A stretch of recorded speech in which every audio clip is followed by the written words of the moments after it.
buscador da super saúde, querido e querida participante desse congresso da super saúde abordando doenças.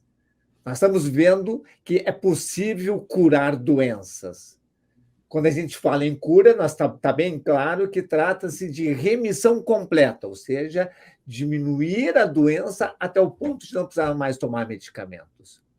Hoje, nós temos o prazer de estar aqui com vocês com o professor Rogério Leite, professor de cirurgia da Universidade Federal de Mato Grosso, que vai falar sobre tireoidite de Hashimoto. Claro que nós vamos expandir um pouquinho mais sobre as doenças da tireoide, outras talvez, mas o foco mesmo é tireoidite de Hashimoto. Tem cura? Obrigado, Rogério, pela tua participação, pela gentileza de compartilhar teus conhecimentos conosco. Tá, obrigado pelo convite, eu fico extremamente lisonjeado de participar do teu canal, da tua audiência, que é uma audiência muito bem instruída pelo seu conteúdo, né? E a gente vai falar um pouquinho sobre a tireoidite. A tireoidite de Hashimoto é uma doença, na verdade, foi a primeira doença autoimune a ser reconhecida pela medicina, em 1952, e ela foi descrita por um médico japonês, Hakaru Hashimoto, e ele descreveu 4 casos onde existia um processo inflamatório autoimune da tireoide. Ele descreveu isso aí e, posteriormente, foi reconhecido como uma doença diferenciada das outras que se conhecia na época. Qual que é a característica principal dessa doença? A característica principal é que ocorre um ataque do próprio sistema imunológico, a tireoide, e destrói a tireoide, com o passar do tempo, às vezes muitos anos. E a consequência disso é que a pessoa desenvolve hipotireoidismo, uma situação onde falta o hormônio da tireoide. E a partir daí, né, a gente sabe da série de problemas que existem. Moleza, cansaço, desânimo, dificuldade de perda de peso, alterações metabólicas diversas. E assim, de uma forma geral, nós que somos médicos tradicionais, sempre abordamos a tireoidite depois que o problema aconteceu. Ou seja, depois que já existe o hipotireoidismo. E a tireoidite existe várias fases, né? A primeira fase é você ter a predisposição genética, não tem nada, não tem alteração nenhuma. A segunda fase, você já começa a alterar os anticorpos que atacam a tireoide. Você dosa lá no sangue e está alterado. Na terceira fase, você já começa a ter hipotireoidismo, a falência da tireoide. Aí, a maioria das vezes, é que entra o pessoal que dá o hormônio tireoidiano para repor. E a quarta fase é quando a gente já começa a ter outras doenças autoimunes. Um lúpus, uma artrite reumatoide, uma psoríase, que a base é sempre a mesma. Qual que é o problema? O problema é que, às vezes, o nosso paciente fica anos e anos e anos e anos sofrendo da doença sem nenhum tipo de abordagem, sem nenhum tipo de tratamento. Porque ele começa a tratar quando ele começa a fazer a reposição do hormônio. E mais um outro problema. A reposição do hormônio trata o quê? O hipotireoidismo, que é a deficiência do hormônio. Mas não trata a tireoidite, que continua evoluindo, apesar da tireoide estar com os hormônios controlados. Aí a gente tem, às vezes, no consultório, aquela situação em que o paciente estava muito ruim, aí ele entrou com o hormônio tireoidiano, ele melhorou, mas não está bom ainda. Ele está percebendo que o sintoma não melhorou, ele ainda não dorme bem, ele ainda não tem atividade adequada, ele não tem ânimo ainda para nada, ele ainda tem um monte de coisa. E aí, qual que é o problema que a gente faz, nós médicos, fazemos com o paciente? A gente acaba culpando ele, mas está tudo certo, os exames estão bons, por que você não melhora? Né? Na verdade, ele não melhora porque foi abordado apenas um aspecto do problema, que é o hipotireoidismo. E a tireoidite fica aí indefinidamente sem tratamento. Como é que a pessoa começa a desenvolver essa agressão, essa autoagressão para a tireoide? Por que isso acontece em algumas pessoas e não acontece em outras? E se tem uma predisposição genética, como tu falou, como é que essa pessoa que tem a predisposição genética pode evitar de ter a tireoidite de Hashimoto? Bom, o que tem de mais, assim, a medicina nós sabemos que ela demora muitos anos para poder, o conhecimento prático virar conhecimento lá para o nosso paciente, no consultório. Demora muitos anos. A gente tem histórias clássicas de conhecimento já documentado, provado.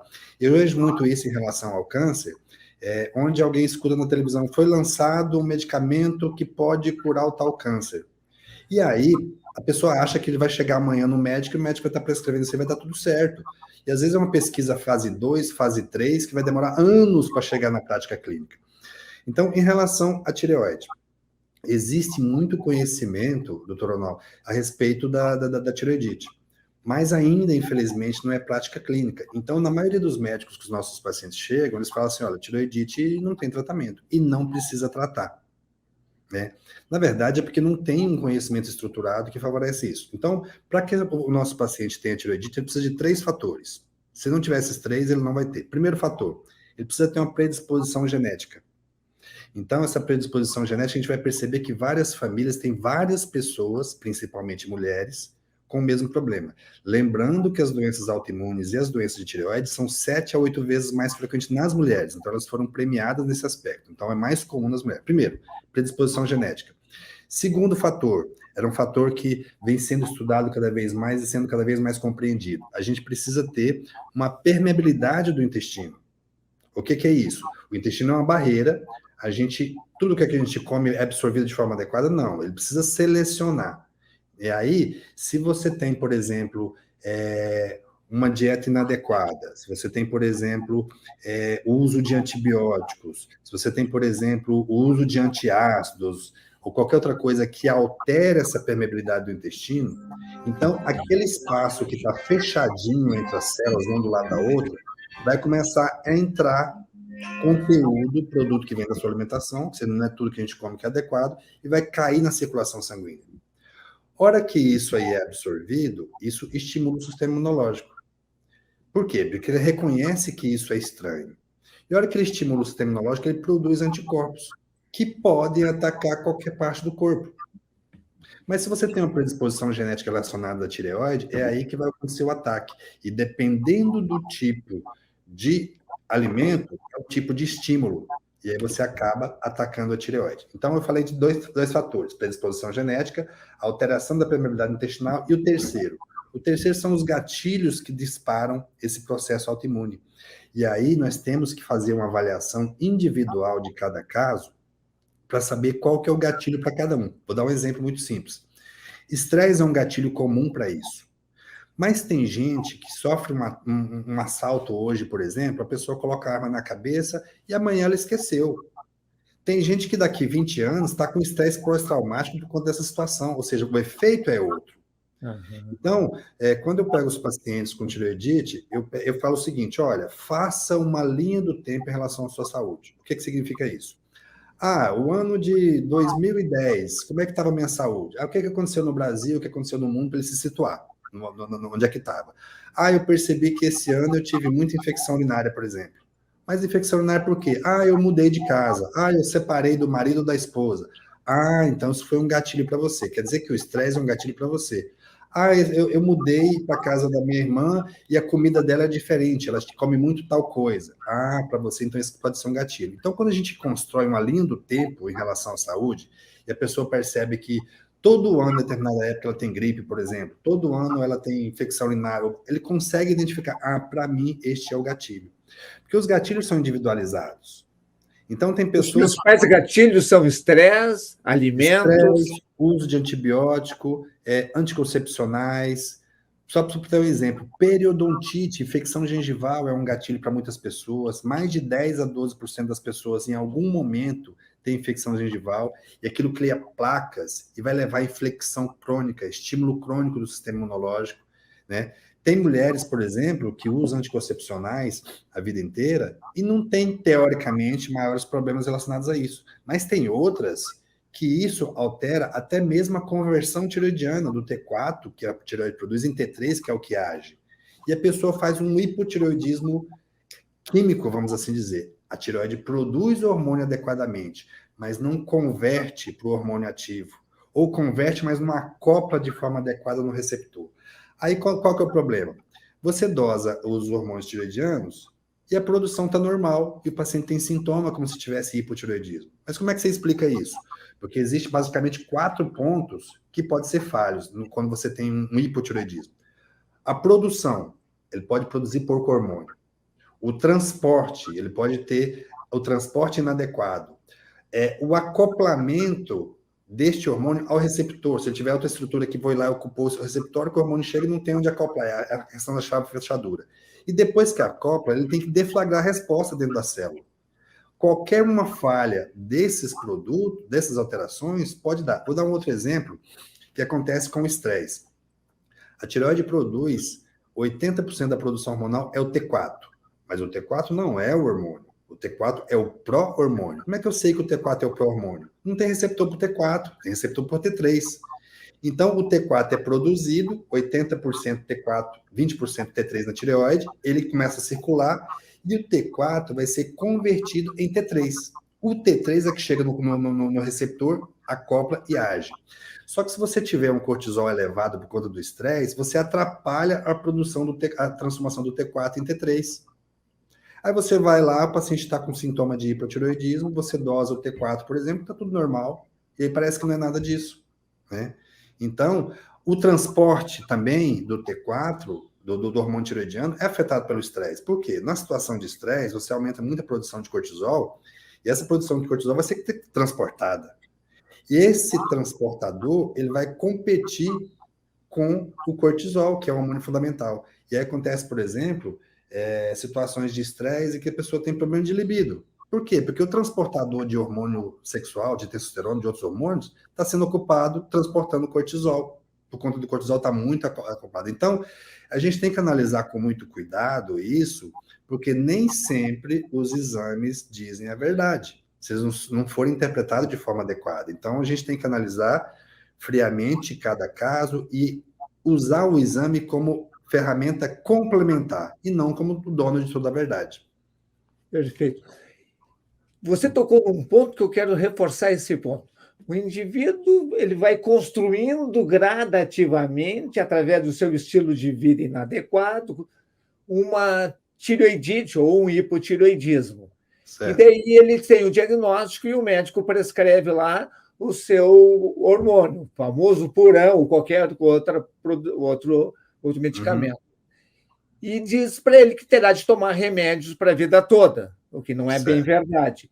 E ele continua tomando remédios, e daí você falou, há uma possibilidade, e eu acredito até que a possibilidade seja grande, de aparecerem novas doenças autoimunes, mesmo se tratando para tireoidite. É isso, né? Reforça um pouquinho esse conceito. Porque o que acontece é o seguinte, ocorre um chamado mimetismo molecular. O que significa isso? Imagine que a pessoa tem uma ingestão muito grande de glúten. E eu sempre falo para os pacientes, o pão que você come não é o pão que Cristo comeu, porque se fosse o mesmo pão, ele tinha distribuído outra coisa, não tinha distribuído pão, não. A carga de glúten no pão de hoje aumentou brutalmente, 400%, 500% em relação aos últimos 50 anos. Então, imagine que a pessoa ingere ele tem predisposição genética, ele tem uma alteração da permeabilidade do intestino e gera grande quantidade de glúten.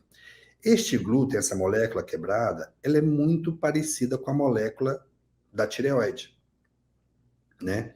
Lá da composição da tireoide. Então, quando o sistema imunológico ataca essa molécula que veio de fora, ataca a tireoide por tabela. Mas imagine que ele tem uma sensibilidade a um outro alimento, e que tem outro tipo de proteína, e que, de repente, essa proteína é parecida com a proteína que está lá no músculo. E a pessoa come e tem fibromialgia, por exemplo. E aí nós temos 3 conceitos, que aí eu só entendo muito bem, que é muito fácil das pessoas entenderem. Um não é. Primeiro conceito é de alergia alimentar.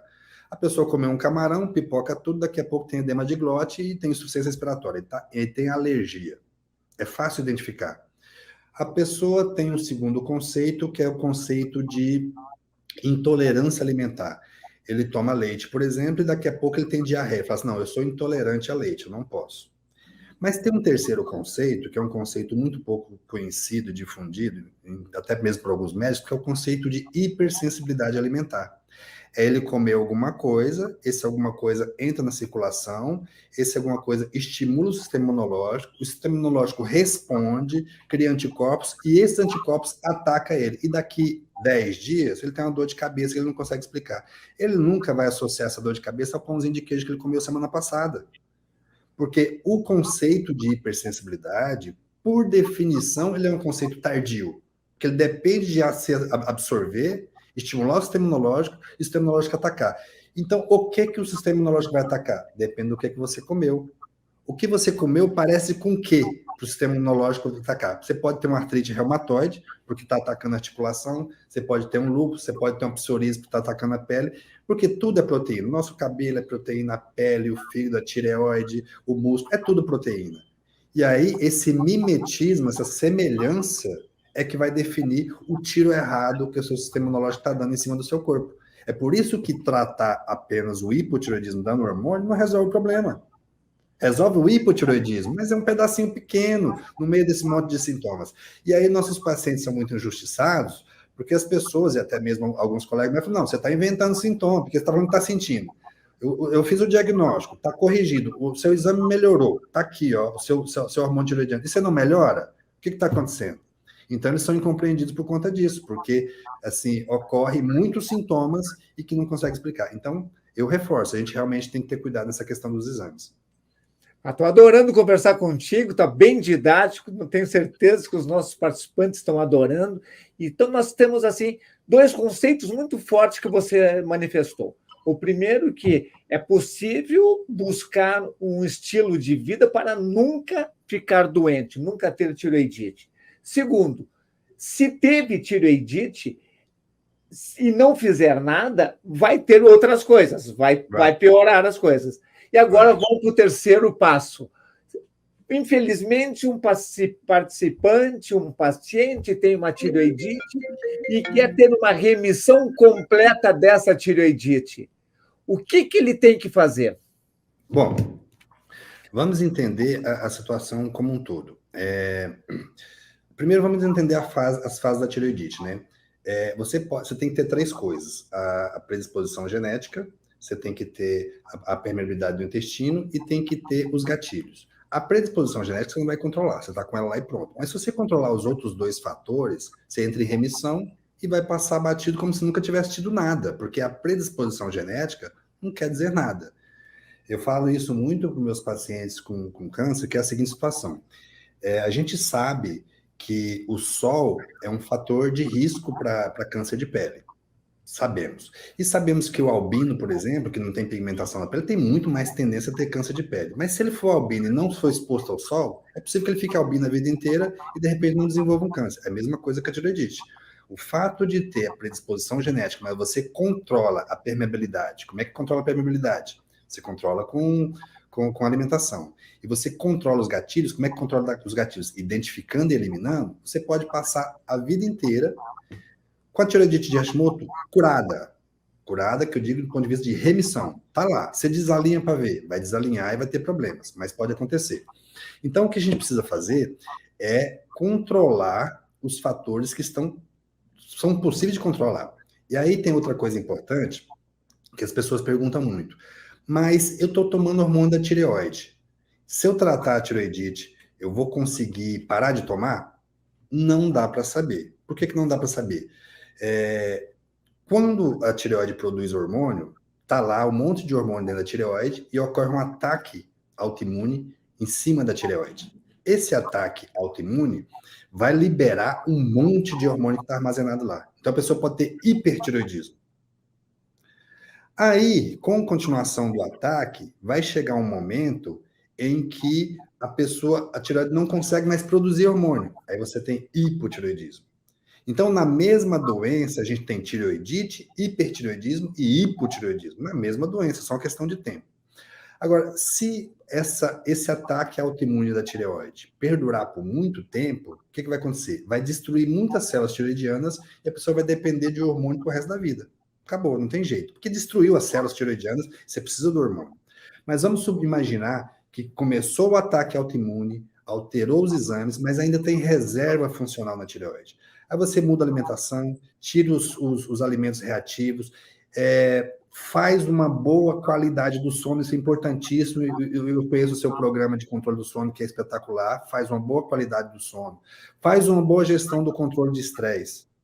A pessoa pode parar esse ataque autoimune e a tireoide se recuperar e ele não depender mais do hormônio. Então, a gente tem que tomar cuidado para não retardar o diagnóstico e a intervenção para que a sua tireoide não seja definitivamente destruída, né? E o que a gente faz para poder evitar isso? Primeira coisa, tirar alimentos reativos, né? Isso é bastante importante e isso aí tem que ser muito bem entendido. Segunda coisa, a gente tem que nutrir o corpo. Nutrir o corpo. Tem um monte de nutrição, às vezes suplementos, às vezes alimentos que o corpo precisa. E terceiro, nutrir a tireoide. Porque não necessariamente aqueles nutrientes gerais vão servir para a tireoide naquele espaço. Então a gente tem que cuidar de tudo isso ao mesmo tempo. Retirar os alimentos reativos que causam. Quais são esses alimentos reativos? Aí tem uma lista grande, vamos discutir depois. Retirar os alimentos reativos, controlar os gatilhos, né? E fazer a nutrição adequada do corpo e nutrição adequada da tireoide. Aí você dá a ela uma chance. É extremamente importante que a gente lembre também da questão da saúde das emoções. O sujeito emocionalmente alterado e instável, onde ele não entende as emoções, onde ele tem sistema de autossabotagem, onde ele não faz as pazes com o passado, onde ele não tem autoconhecimento, onde ele não tem relações familiares saudáveis, onde a qualidade de vida está ruim, essas pessoas têm muito mais chance de perdurar esse problema e não conseguir resolver. Então, tem que cuidar também da saúde das emoções. Isso é fundamental para que você tenha o bom resultado. Então, o objetivo do tratamento é o quê? Curar a permeabilidade intestinal, fornecer nutrientes para a recuperação e controlar os gatilhos que vão fazer disparar esse processo. A gente vai ter que reconhecer o problema, fazer uma proposta de dieta adequada, e eu divido geralmente esse tratamento, e já está evoluindo para a discussão do tratamento, em 4 fases, para poder ficar mais didático e ficar fácil de entender. A primeira fase, a gente entra com a dieta elementar. O que é uma dieta elementar? A gente vai tentar tirar o máximo de coisa possível que vão estimular esse sistema imune e o sistema digestivo, né? Porque o problema da tireoide começa onde? No intestino. Então, nós vamos ter que tratar isso. A gente começa com a dieta alimentar de forma que a gente deixa o intestino no maior repouso possível. Eu não estimulo muito a secreção gástrica, eu não estimulo muito a secreção do pâncreas, não estimulo muito a secreção do intestino. E aí, a gente consegue deixar esse repouso e dar uma cicatrização inicial. Isso é o jejum. Isso seria o jejum que está preconizando? Pode incluir o jejum, mas vai incluir alimentos que não precisam de esforço para absorção. Por exemplo, vou dar um exemplo. Caldo de osso, extremamente nutritivo e praticamente não precisa nada de absorção para absorção. É um exemplo, né? Então, a gente vai fazer isso durante uma semana. Aí dá aquele choque. É como se fosse um jejum, mas tem um monte de nutriente aí. Passou uma semana, a gente passa para uma dieta que foca na saúde do fígado. Mas por quê? Se o problema está no intestino, na tireoide, eu estou focando em saúde do fígado. Muito simples. É pelo fígado e passa todos os processos metabólicos. Sabe aquela pessoa que tudo que ingere faz mal? Até um suplemento que é bom, ele se sente mal, porque ele não tem a via metabólica do fígado adequadamente tratada. Então a gente precisa, às vezes, suplementar com N-acetilcisteína, às vezes suplementos para isso, e uma dieta focada na saúde do fígado. Não dá para a gente dar muitos detalhes, porque tem muita coisa envolvida. Mas é só para entender a estrutura. Nós ficamos nessa dieta por mais 2 semanas. Estamos com 3 semanas de tratamento. Depois disso, a gente passa para uma dieta focada nas adrenais. Olha só como é que isso é interessante. Uma das coisas que acontece com os pacientes com tireoidite é aquela questão do cansaço crônico. E as adrenais, ou glândulas suprarrenais, elas têm uma íntima relação com a tireoide. Elas participam ativamente no metabolismo. E às vezes você repõe o hormônio, a pessoa dá aquela arrancada inicial e não aguenta manter o bom resultado. Ele despenca. Por quê? Porque não tem tratamento das adrenais. Então a gente precisa de vitamina C, a gente precisa de adaptógenos, a gente precisa de retirar os alimentos que atacam as adrenais e precisa de uma coisa fundamental nessa fase do tratamento: descansar. Nós temos um grande problema na nossa sociedade moderna que a gente não consegue descansar. Todo mundo é solicitado a trocar o pneu do carro a 200 km por hora.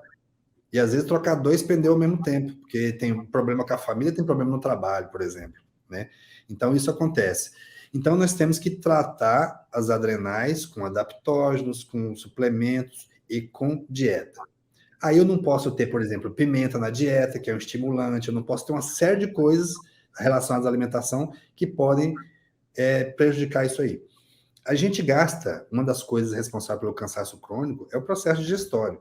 né? Se você tem hiperglicemia, ou não tem um controle adequado da glicemia, você tem uma insulina elevada, você vai ter um cansaço muito grande, porque o processo de digerir esse monte de alimento pesado é trabalhoso e dispendioso do ponto de vista de energia para o corpo. Então, às vezes, as pessoas comem uma feijoada e só quer deitar, mas porque dá trabalho esse processo. Então, a gente tem que maneirar na dieta nesse sentido de relaxar, de descansar. E depois de 4 semanas na fase 3, a gente entra no tratamento do intestino. Mas para aí, eu acabei de falar que o problema da tireoide começa no intestino. Eu deixo o intestino por último, mas é justamente para poder ganhar tempo, porque se eu trato direto o intestino, a gente depois só tem aquela arrancada e não consegue manter. Então o intestino fica por último, e a gente vai discutir probióticos, prebióticos, glutamina, e a dieta focada nessa parte. Só depois disso é que a gente avalia a resposta em cima dos hormônios, dos anticorpos da tireoide. Ou seja, teve diminuição de anticorpos anti-tiroglobulina, teve redução do anti-TPO, aí que a gente avalia depois desse ciclo inicial, que vai demorar aí o quê? Uns 5, 6 semanas, talvez mais. Não, dá mais que isso, dá 5 meses, para poder correr isso aí. Você falou que existem nutrientes que são importantes para todo o corpo, mas existem nutrientes importantes para a tireoide. E da mesma forma, deve existir também suplementos importantes específicos para a tireoide. Fala um pouquinho desse tema. Bom, em relação aos suplementos, as pessoas sempre se preocupam muito com o iodo, né? E aí nós temos uma coisa que a gente tem que desmistificar, essa questão do iodo, é que iodo é importante, assim como água. Mas se for muito, é ruim. E se for pouco, é ruim. Água, se for muito, afoga. Se for pouco, morre de sede. Tem que ter uma medida adequada. Então, a gente tem que entender que mais não necessariamente é melhor. Quando a gente tem deficiência de iodo, você tem uma tendência a ter bócio. E quando você tem um excesso de iodo, você tem a tendência a ter tireoidite. Hoje em dia, uma das causas muito importantes de tireoidite é o excesso de iodo. Então, se a gente dá um iodo em grande quantidade, isso pode ser importante para a saúde da mama, isso pode ser importante para ovários policísticos, pode ser importante para uma série de coisas, desde que a pessoa não tenha predisposição para tireoidite. Se ela tiver, e tiver um gatilho não controlado, se ela tiver uma estrutura psicológica não muito bem adequada, esse excesso de iodo pode provocar tireoidite. Então, iodo na medida certa. Uma coisa importante também que a gente tem que falar em relação a suplementos é a vitamina D. A vitamina D é extremamente importante, tanto na atividade do hormônio na periferia, em todo o corpo, todas as células do organismo têm receptores para hormônio tireoidiano e para vitamina D, todas, só para esses dois, né? Alguns tem, mas é muito importante também na conversão hormonal, do T4 em T3. Então, vitamina D é um suplemento importantíssimo. E outro suplemento importantíssimo é o selênio. Por falar um pouquinho na vitamina D, qual é a indicação de níveis ideais de vitamina D que tu dá para os teus pacientes? Acima de 50. Tá? Acima de 50. Por que acima de 50? Os estudos mostram que a vitamina D acima de 50 previne uma série de doenças, inclusive alguns tipos de câncer. Existem estudos mostrando prevenção de câncer de mama, prevenção de câncer de intestino, prevenção de câncer de ovário. Então, se o ideal é estar acima de 50, por que eu vou considerar o adequado que os laboratórios falam de 20 a 30? Né? Não tem sentido. Então, se o melhor está acima de 50, eu tenho que considerar que o normal é acima de 50. Qualquer coisa abaixo disso, eu estou considerando que é anormal. Perfeito. Isso aí tem interpretações diferentes, não é unanimidade, não. Mas assim, tem alguns estudos até que dizem assim, que o ideal do ideal mesmo, que os estudiosos querem para si mesmo, é em torno de 60 a 80. Exato. Né? A gente considera mínimo porque eu tenho até uma certa preocupação de falar da vitamina D, porque a gente encontra colegas que, nossa, combate isso absurdamente. Tem um medo da vitamina D como se fosse, sei lá o quê, Coca-Cola. Não, Coca-Cola não tem tanto medo assim, não. Como se fosse um veneno qualquer. Outro veneno, né? Mas vamos adiantar, tu ia falar do selênio, te interromper. Não, do selênio. O selênio, assim, os estudos mostram que você consegue reduzir em até 50% os níveis de anticorpos antitireoide com uso prolongado de selênio, acima de 6 meses. Então, quando a gente vai repor selênio para poder fazer o tratamento da tireoidite, a gente tem que pensar que é um período mínimo de 6 meses. E aí tem alguns detalhes que a gente tem que prestar atenção. Primeiro, por que o selênio é importante? Quando o iodo é captado da alimentação, a tireoide converte o iodeto em iodo ativo. Esse iodo ativo vai juntar com várias substâncias e vai juntar com a tirosina para formar o iodo, o hormônio tiroidiano. Aí tem a monoiodotirosina, diiodo, triiodotironina, que é o T3, e tetraiodo ou tiroxina, que é o T4. Então, o iodo é importante para isso. Só que quando ocorre esse metabolismo do iodo, ocorre a formação de peróxido de hidrogênio. E o peróxido de hidrogênio, ele é uma substância irritante e faz fibrose da tireoide. O que o selênio faz? O selênio bloqueia essa ação oxidativa do peróxido de hidrogênio, formado pela formação de iodo. Então, se você tem um selênio baixo, e principalmente se você usa muito iodo sem o selênio, você vai ter uma chance maior de ter fibrose por conta dessa atividade inflamatória da tireoide estar mais aumentada. Então, o selênio bloqueia isso. Que dose? Vai ser aí uns 150, vai depender, de uma forma geral. A dose de iodo adequada, em torno de 150 microgramas por dia. Para grávidas, pode subir para 220, para latentes, 290, 300 microgramas. Então, a gente não precisa de doses muito altas. E o selênio, a gente tem que ter um cuidado. Tem gente que fala bem assim, olha, mas eu não preciso do suplemento porque eu como castanha. Beleza, castanha é muito bom, mas nós temos que tomar um cuidado, que é o seguinte, da onde que saiu o selênio que está dentro da castanha? Ela saiu do solo. Então, se você tiver um solo pobre em selênio, você vai ter uma castanha pobre em selênio. Então, a concentração de selênio na castanha pode variar até 10 vezes, de 50 a 500 ou 550 microgramas. Então, a gente tem que tomar muito cuidado, e é difícil a gente conseguir essa informação, de saber, será que aquele nível, que aquela castanha que eu estou comendo, tem um nível adequado de selênio que eu preciso? Então, a gente tem, assim, eu gosto muito dessa abordagem relacionada à alimentação, mas tem que ver se é suficiente, que às vezes não é, né? Então, esses são os principais. Mas a gente tem cuidado com o selênio, porque selênio demais também faz mal, né? Faz mal. Tudo é complexo, né? E outra coisa do selênio, geralmente, quando usa o selênio, o ideal é que use ele isolado ou associado à vitamina E, que melhora a absorção. E existe muito selênio que o pessoal usa junto com polivitamínicos, que as próprias presenças desse monte de polivitamínico atrapalham a absorção do selênio.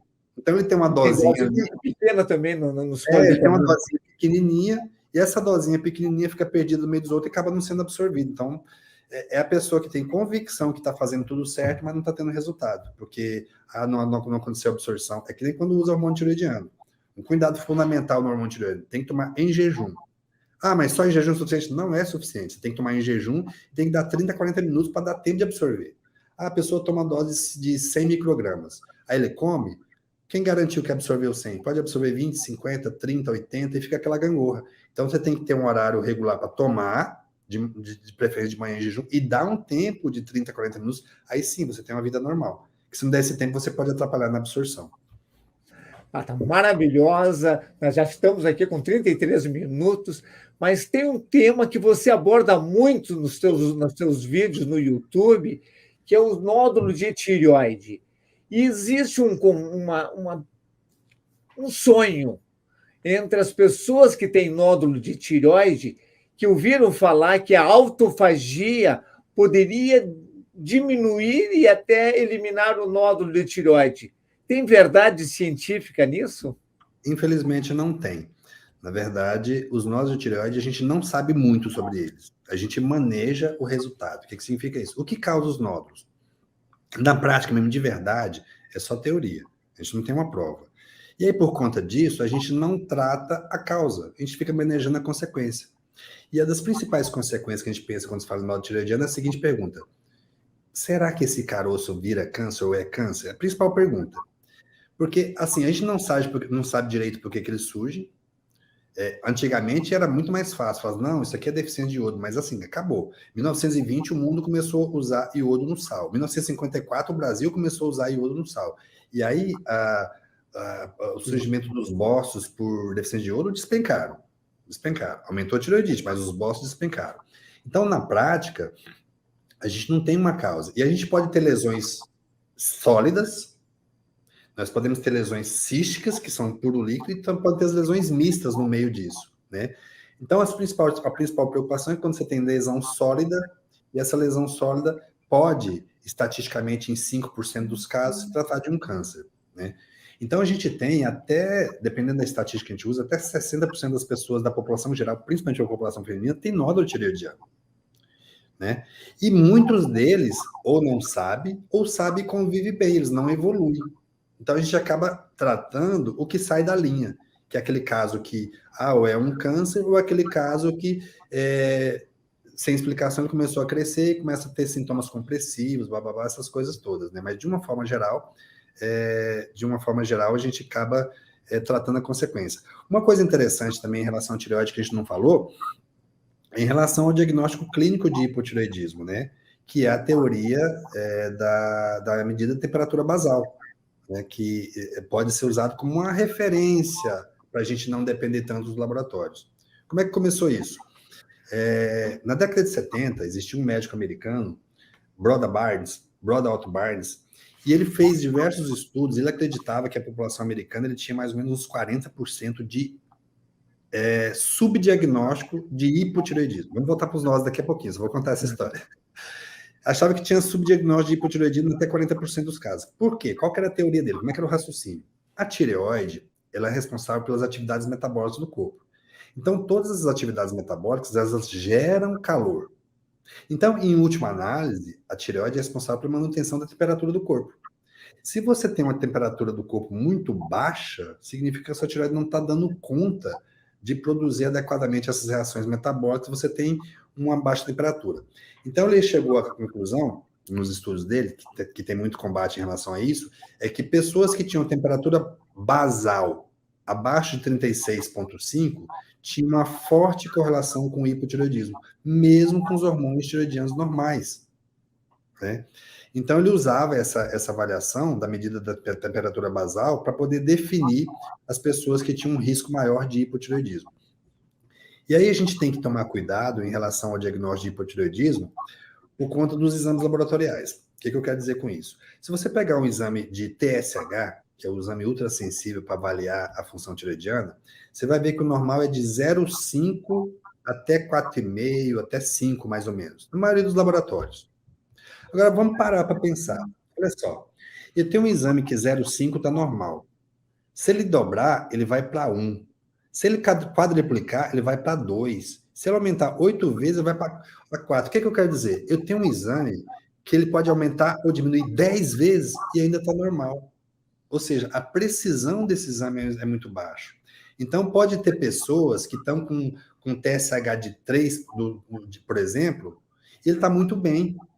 Outra pessoa com TSH de 3 está com sintoma de hipotireoidismo, porque a faixa de normalidade é uma faixa muito grande. Então, a gente tem que tomar muito cuidado, nós médicos, com a interpretação do que é o exame normal, né? Então, quando a gente associa esses outros critérios, a gente melhora, refina esse diagnóstico. Vamos voltar para os nódulos. Então, os nódulos, de uma forma geral, a gente acaba sendo muito, infelizmente, muito expectante em relação a eles. Porque ou a gente aborda e opera, é meio de extremos, ou a gente acaba só acompanhando. Existe uma abordagem recente em relação aos nódulos, que fica mais ou menos no meio. O que seria o ideal em relação aos nódulos?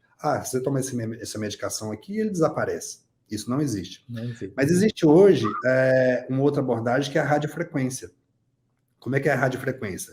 A gente identificou que um nódulo é um nódulo benigno, é uma técnica desenvolvida inicialmente na Tailândia, depois migrou para os Estados Unidos, a gente está fazendo já. E aí você localiza esse nódulo com ultrassom, entra com uma agulha de radiofrequência, com uma agulha especial que leva a uma alta temperatura e faz uma fulguração desse nódulo. Você frita ele, entre aspas, por dentro. E aí esse nódulo, com o tempo, vai diminuindo, como essas células alteradas que formam o nódulo, está lá dentro, foram queimadas, ele para de crescer. Então a gente consegue, num paciente ambulatorial, sem internar, sem operar, resolver o problema. Porque olha só que dó que dá.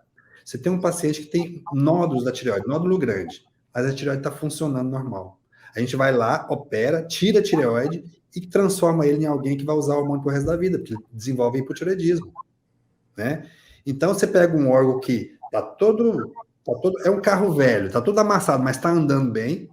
E aí tira isso aí e é obrigado a tomar hormônio. Então, quando a gente faz uma radiofrequência, a gente deixa a tireoide lá e muitas vezes esse nódulo não evolui mais e consegue evoluir sem cirurgia. Eu sou um otimista por natureza, acho que mais que otimista, eu sou um sonhador. Eu fico imaginando um indivíduo que tem um hábito de vida errado, detectou um nódulo de tireoide, uma série de outros problemas, e começou a resolver melhorar seu hábito de vida. Começou a melhorar a alimentação, controlar o estresse, dormir melhor, usar suplemento em alguns casos, fazer exercícios com bastante intensidade, aumentar a capacidade cardiovascular respiratória, aumentar a força muscular. Tudo isso, fazer jejum intermitente, jejum mais prolongado, tudo isso poderia, em alguns casos, diminuir o tamanho do nódulo e até eliminar o nódulo, ou não há esperança? Olha, eu acho que sempre tem esperança. E assim, existe tanta inteligência no corpo que a gente tem que apostar nisso. Eu acho que, assim, como é uma doença multifatorial, e a gente não domina todos os fatores, é possível que esses nódulos em algumas pessoas sejam provocados por um conjunto de fatores que teoricamente podem ser controlados. Então, eu acredito que é possível, mas só não sabemos quem é que vai responder. Talvez seja o nosso participante que esteja assistindo. É possível, é possível. Então, eu acho que tem que fazer. Independente de qualquer coisa, sempre vai ter lucro nessa abordagem, sempre vai ter benefício nessa abordagem. Então, independente de qualquer coisa, vale a pena. Brilhante, brilhante, Rogério. E agora eu quero concluir, como tenho concluído todas as aulas, com uma mensagem que brote do teu coração e que atinja o coração de todos esses participantes que estão nos assistindo. Bom, a mensagem que eu falo é o seguinte: a gente tem que priorizar algumas coisas na vida. Muitas vezes as pessoas priorizam a família, mas se não tem saúde, você não cuida da família. Prioriza o trabalho, mas se não tem saúde, você não tem como fazer um bom trabalho. Então, a primeira coisa, prioriza a saúde. Com a saúde, você constrói o resto. Então, qualquer movimento, qualquer força, qualquer direcionamento que você faça em relação à saúde é um direcionamento correto. E quando a gente fala em saúde, não significa ir na farmácia comprar remédio, não. Significa em viver bem, significa entender como é que seu corpo funciona, significa entender como é que as formas naturais podem te ajudar. Então, acho que a mensagem principal é: priorize a sua saúde. Beleza, beleza. Muito obrigado. Obrigado a todos vocês. Até a nossa próxima aula. E a ti, Rogério, um obrigado todo especial. Um abraço especial pela tua gentileza em participar deste congresso. Obrigado, estou à disposição da sua audiência. Você tem um grupo muito coeso que te acompanha, com razão, pelos enormes conhecimentos que são passados nesse canal. E estou à disposição. Muito obrigado. Obrigado. Tchau, tchau.